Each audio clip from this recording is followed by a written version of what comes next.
माझ्या कधी सर्वोत्तम पिता माझे वडील म्हटले की आपल्या डोळ्यासमोर एक खर व्यक्तिमत्व उभं राहतो. माझे वडील या कडक वचिष्ठ प्रिय आहे. आपल्याला अशा ममतेची गरज असते तशीच वडिलांच्या प्रेमाची आवश्यकता असते. माझे वडील आमच्या कुटुंबाचे आधारस्तंभ आहे. त्यांच्याकडे सर्व प्राण्यांचे उत्तर असते. त्यांच्यासाठी मी संपूर्ण जग आहे. त्यांनी मला लहानापासून प्रेम आणि प्रेमच केले. माझे आजोबा माझे जे वडील माझ्या आजोबांची सेवा करतात मी त्याची सेवा करायचा प्रयत्न करेन. आई घराचं मंगल असले तर बाप घराचे अस्तित्व वाढतात. पण या अस्तित्वाला आपण कधी समजून घेतले आहे का?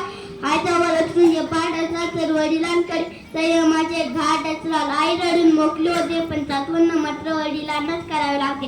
रोजच्या जेवणाची सोय करणारी आई आपल्या लक्षात राहते पण आयुष्याच्या जेजुरीचा सोय करणार बघ हे आपण कितीच विचारून जातो. आई सर्वांसमोर मन मोकलेपणाने रडते पण तो उचित मुचमुचतो तो बाप असतो. वडील आपल्या नवनवीन गोष्टी शिकवतात. ते आपल्या नवनवीन गोष्टी शिकवत असताना आपण कुठेतरी चुकलो ते आपल्याला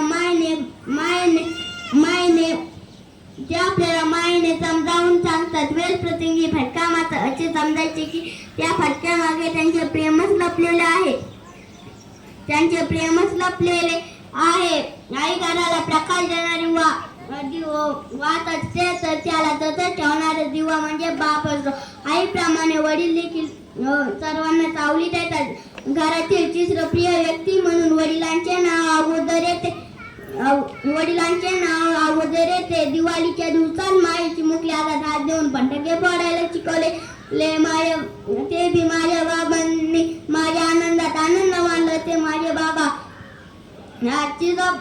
आजीजोबांनी शिवाजींना घडवले होते अवश्य म्हणतात पण त्याच वेळीच्या आजीदादांशी ओळखताना सुद्धा लक्षात घ्यावी. देवकी या चोदेचे अवश्य कौतुक करावे पण त्याच वेळी पुरातून होऊन जाणारा वासुदेव सुद्धा लक्षात घ्यावा. मी तुम्हाला शेवटी जाता एवढेच म्हणतो की बाबा माझे घराचा आधार दिला त्यांनी जीवनाकार. सगळ्यांवर केली माया वटवृक्षाची दिली छाया. त्या शीतल छायेमध्ये उच्च काढेन तुमच्या स्वप्नासाठी बाबा मी प्रयत्न करेन. बाबा माझे घराचा आधार दिला त्यांनी जीवनाकार. एवढे बोलून मी माझे वाचन समजेल.